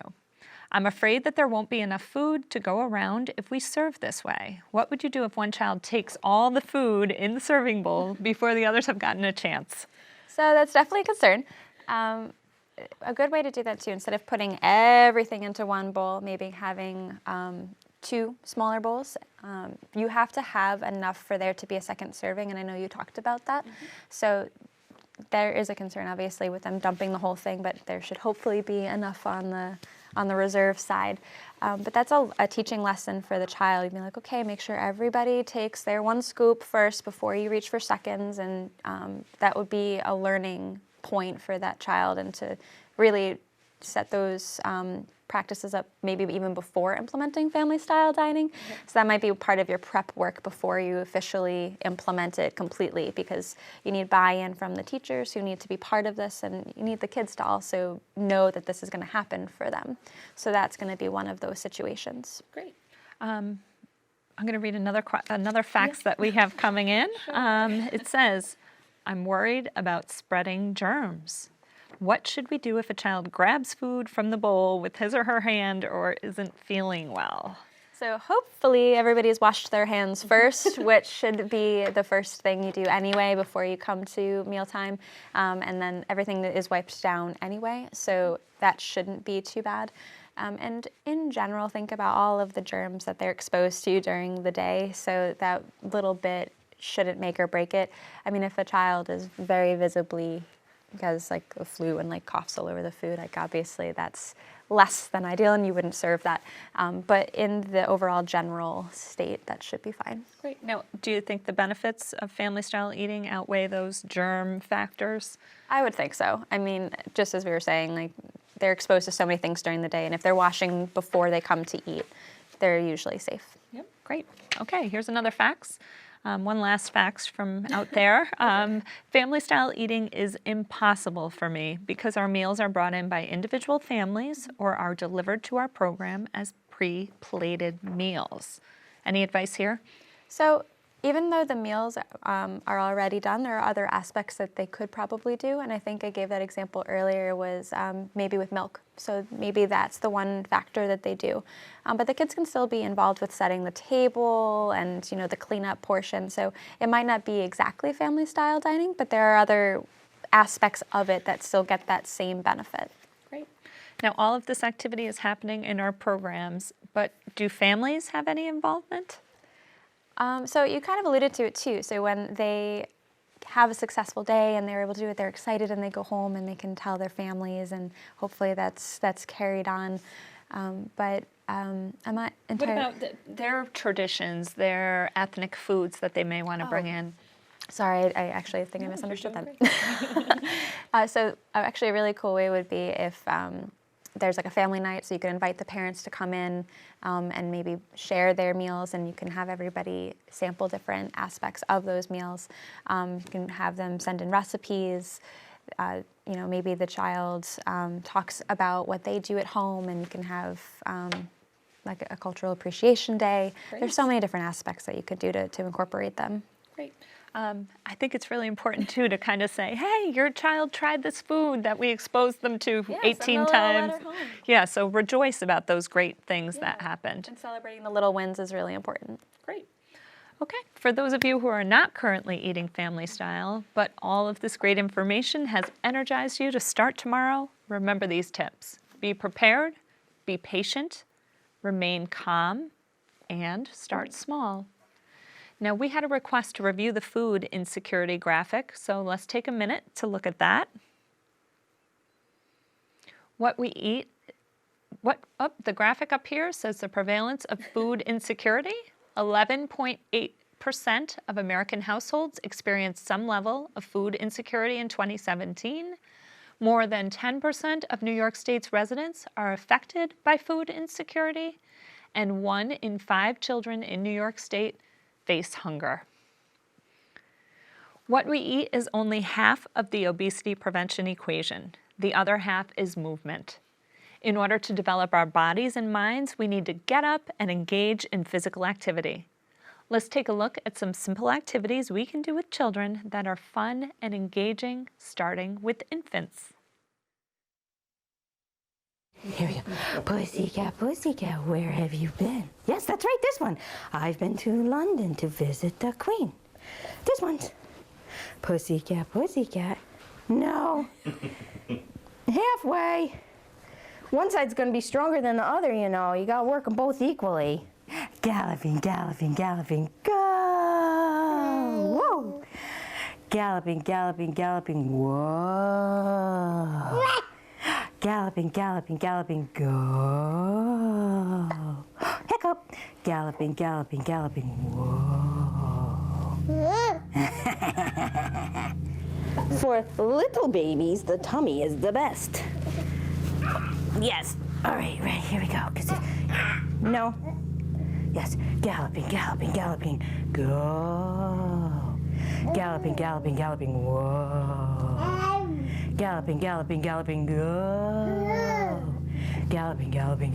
whoa!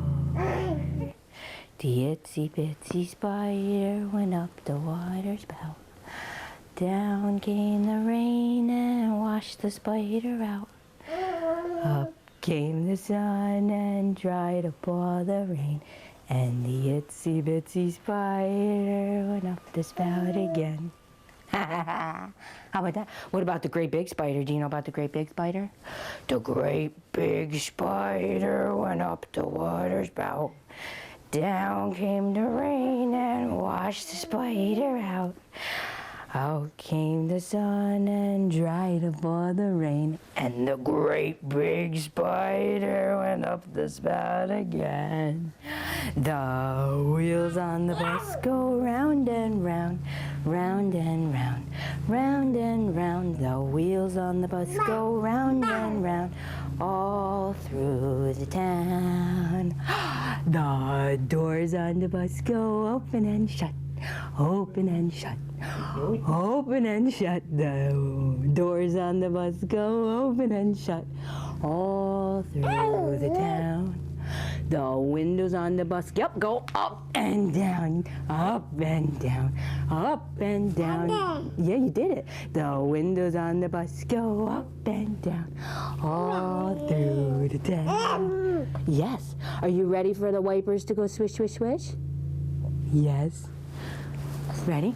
The wipers on the bus go swish, swish, swish, swish, swish, swish, swish, swish, swish. The wipers on the bus go swish, swish, swish.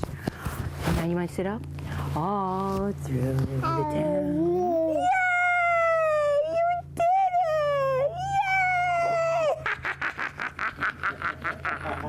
So tired. So tired. That was really great. Some really cute stuff going on there. Can you kind of walk us through what children, infants are learning during these little activities that we're doing? And we'll start with that pussycat, pussycat. What are they learning there? So that's really important for crossing the midline and that vestibular development in the brain. So it's important for so the vestibular section, blah, blah, blah, it's a tongue tie there, important for balance. So you know how when we get older and doing like roller coasters makes us super dizzy? That's because it needs, our vestibular system is either underdeveloped or just needs a little bit more attention to it. So that motion is building that up for them at a young age. Great. Okay, let's talk next about the galloping on bottom. Tell me what's going on there. Maybe I missed. That one, the vestibular. Vestibular as well. Yep. So Stimulation. Go ahead. Yeah. So maybe I think I might have reversed the two of them, but that's essentially a similar concept with that, and that forward and backward motion. This infant also has pretty good control over her neck, which is really important before we start doing any of these things. And she's also gaining control of her abdominal strength as well to hold herself up. Great. Okay, galloping on the tummy. First we did on the bottom, now let's do on the tummy. What's that help with? So for the infants that might not have as much control over their neck, that would be a safer place for them is on their belly. And again, they're still building up that strength in their neck and shoulders, and they're still breaking that plane. So they're building up their vestibular system that way as well. Great. Now the itsy bitsy spider, tell me what was she learning there? So there's tons of different sensory information coming in. There's big movements, small movements. So getting that different sensations and activating the muscles is really important. Great. Wheels on the bus? So that's the larger motions in the body. So building up different the large muscle movements, but she also crossed the midline as well. So there was not just bilateral movement, but she went from opposite sides of the body, which is important for building those brain connections. Great. And one more, they were learning relationship building, and which ones are those? Pretty much all of them. I mean, they're because you're making eye contact with the baby and smiling and using the sing-songy voice, so. Yep. And you wouldn't think children are learning so much just from those little games and things that you're playing with them, but they really are. They're soaking it all in, yeah. Great. Now, Diane Kraft is a professor of physical education at SUNY Cortland. She's also a consultant with the Centers for Disease Control and Prevention as a subject matter expert on early childhood education, physical activity. Her book, Active Play, Fun Physical Activities for Young Children, features instructions for dozens of structured activities for children, from infants and toddlers to school-age children, and even families. She's provided us with some videos demonstrating a few of her activities. The first is Swat the Fly, an activity that helps children develop cardiovascular endurance and practice striking. Let's take a look. Fly. There's one on this side too. And this is a pool noodle, but you know what? Now it's a fly swatter. We're going to swat the fly. Run! Get him, Shailene! Get him! Here you go. Do you want fly or fly swatter? Okay. Here we go. You want to run to the fly? Run, Shailene! Run, Shailene! Run! Swat the Fly, an original with us, gives children a great cardiovascular workout, running around dragging or swatting flies. It works well both in large country yards and small urban plots. And this is one of the few times we tell children that it's okay to try to hit something. The fly is easy to make. Attach a cord through a hole in the rim of a frisbee. Take pictures of a fly on each side of the disc. A 6-foot foam pool noodle cut in half becomes 2 fly swatters. Children can switch from dragging to swatting whenever they wish. Have the children all run in the same direction to avoid collisions. Remind children that only the flies get swatted. During warm weather, be sure children don't get overheated. Have plenty of drinking water on hand. If you object to swatting flies, put pictures of drums on the discs and have children chase the drums with their foam pool noodle drumsticks.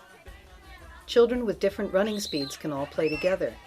Slower children chase the slower flies, and faster children typically run after the faster flies. That looked like a lot of fun, didn't it?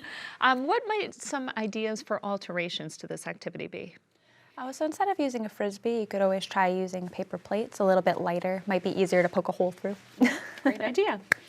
Another one of Dr. Kraft's activities, which helps children practice stability or the ability to return to a desired position following a disturbance, is called alligator pit. Let's watch. You guys know what alligators are? What alligators eat?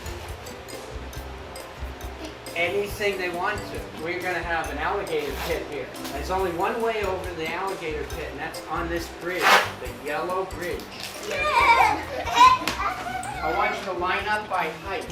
You're going to have to walk over the yellow bridge, carrying something, and then you walk around the alligator swamp back over and get some more stuff. But if you drop the stuff, or you don't walk right, the alligator can see you. It's okay to run around back outside the swamp. You take just one step, you'll get closer, you'll get there. This boy shows pure terror when the block is knocked out of his hand and the alligator can now get him. The alligator only teases him. No one is ever eliminated from the game. The children are having fun. Practice balancing has been made into a game. The hungry alligator that's ready to eat any child who steps off the beam or drops an object makes this a thrilling challenge that children want to do over and over. Modify the task to fit each child's ability. Give older, more skilled children more and more objects to carry. Vary the skill. Ask children to balance the object on their heads, keep the objects between their knees while jumping, or walk backwards or sideways along the beam. 2 flat foam pool noodles are taped to the floor to make the beam. You could use 2 lines of masking tape on the floor or a stable wooden plank for a beam instead. Good job. Good job.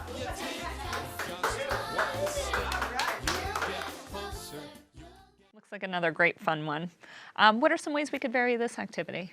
So they didn't use them, but a really good way to make it a little bit more user-friendly for kids that might have some trouble with the balance beam is to get either floor spots or like felt colored like circles, and they can be used as lily pads, so they can jump off their log and they can pretend they're frogs, and it's a nice safe space that might help minimize any anxiety walking across the beam. That sounds great. Sounds like kids would have a lot of fun with that. Oh yeah. Now, bubble wrap jumping is an activity Dr. Kraft developed to help children practice jumping and develop their cardiovascular endurance. Let's take a look. Does anybody know what this is called? Bubble wrap. I'm jumping. Would you jump, please? Really nice. Swing your arms and jump high. Stop and jump and run and pop all the bubbles. This is a great way to have children practice the fundamental movement skill of jumping. Prompt children to bend their knees and lift with their arms as they jump. Help them with the rhythm of jumping by playing lively music with a clear, even beat. For safety, be sure all children move in the same direction and keep their mouths away from the bubble wrap.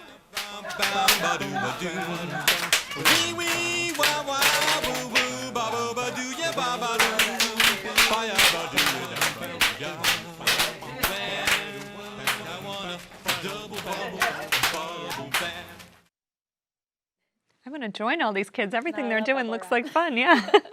Anything we should keep in mind when setting up for that activity specifically? For that one, probably taping it to the floor would be a really good way to make sure it stays in one spot. So that would definitely be super important. Now, I can think of people saying, well, I don't have bubble wrap at my disposal. So what are some ways they can obtain that? Yeah, so you can ask families to save their packages and to donate the bubble wrap. And I know you can buy bulk amounts of them pretty cheap, but it's always best just to, if it's lying around, have the families bring it in. Definitely. Now, any suggestions for ways that we could adapt this activity based on children's abilities? So for the smaller kids, maybe holding their hands and helping them with the jumping motion might be really helpful for them. maybe the jumping and that loud noise is a little too much, so having them walk instead of jump could be a good alternative for that.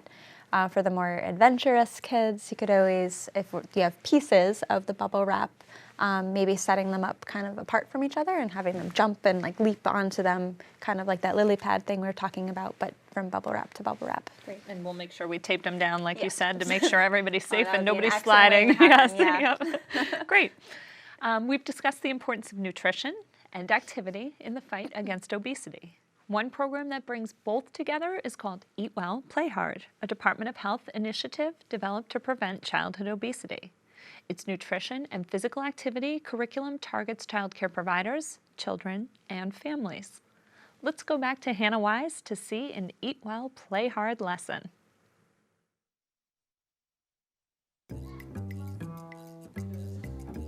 Eat Well, Play Hard is a nutrition and food program for preschoolers. We go into different preschool centers and teach kids all about different fruits and veggies and healthy snacking and what they need to grow big and strong. The benefits of this program are to help children form healthy eating habits early. What does it smell like? We're hoping to expose kids to fruits and vegetables that they may not otherwise see at home or at their daycare center. And by exposing them to different fruits and vegetables early, we hope to create habits that'll last a lifetime. Today was the fruit lesson. I read a story to the kids called Honda's Surprise that was all about different fruits. Then we did a movement activity to get the kids moving. Another initiative of the program is to increase movement and physical activity and decrease screen time. And then we explored 3 different fruits: pineapple, kiwi, and blackberries. And then we made fruit kebabs. Pineapple, blackberry. Yummy! We do 12 different lessons. I teach 1 week and then the teachers teach. So it's a train the trainer model with the idea of when I finish the program, the teachers can continue on and it can be a sustainable program in the centers. Something new, let's see.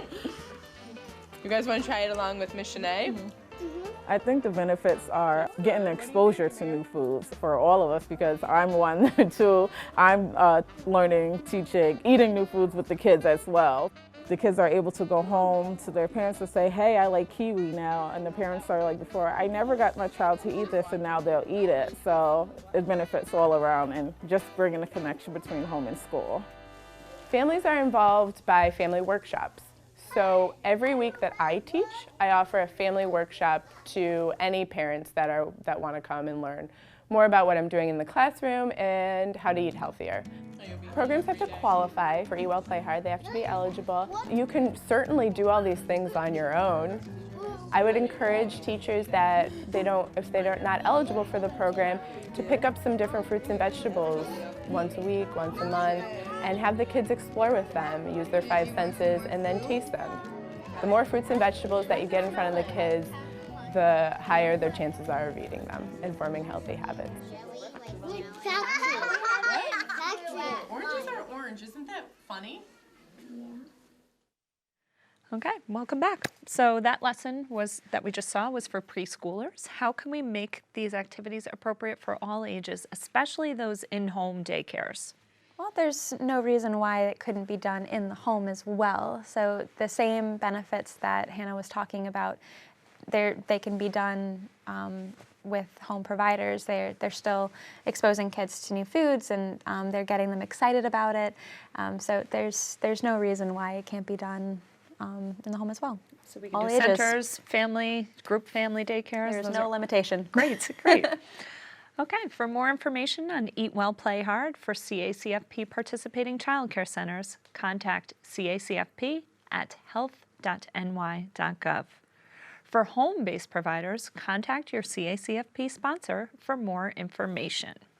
Now, the way that we serve foods can have a tremendous impact on a child's ability to maintain this capacity to recognize when he or she is full. One thing you can do to help with this is to adopt Ellen Satter's Division of Responsibility in Feeding approach. This is where grown-ups provide and children decide. This means that adults provide the what, when and where of feeding, and the child decides how much to eat or whether they want to eat at all. Now, we've shared a lot of important information and resources today, but unfortunately, we're out of time. Your questions are important to us, and if we were unable to answer yours live, someone will follow up with you. To view more informative videos like the ones you've seen today, visit our Early Childhood Education and Training Program YouTube channel. There, you'll find many video resources we've made with your help. Just go to YouTube and search for ECETP. Hit the subscribe button on the channel and share with your friends. The New York State Department of Health is taking part in an initiative to integrate physical activity and nutrition education into early care and education settings. It's known as the State Physical Activity and Nutrition, or SPAN program. For more information about a New York State SPAN master trainer in your area, please call 518-408-5142 and ask to speak with the SPAN program. Maggie, thank you so much for being here with us to share your expertise. Thank you for having me. Yeah. We'd also like to thank Krista and the programs and organizations featured in today's training. Finally, thank you for your participation. When you engage children in learning about nutrition, provide opportunities to be physically active, and expose them to a wide variety of fresh, healthy foods, you're fostering healthy habits that can last a lifetime. Please stay tuned for the post-test and remember to sign the attestation statement at the end of the test and the roster so you'll receive credit for tonight's training. Have a good night.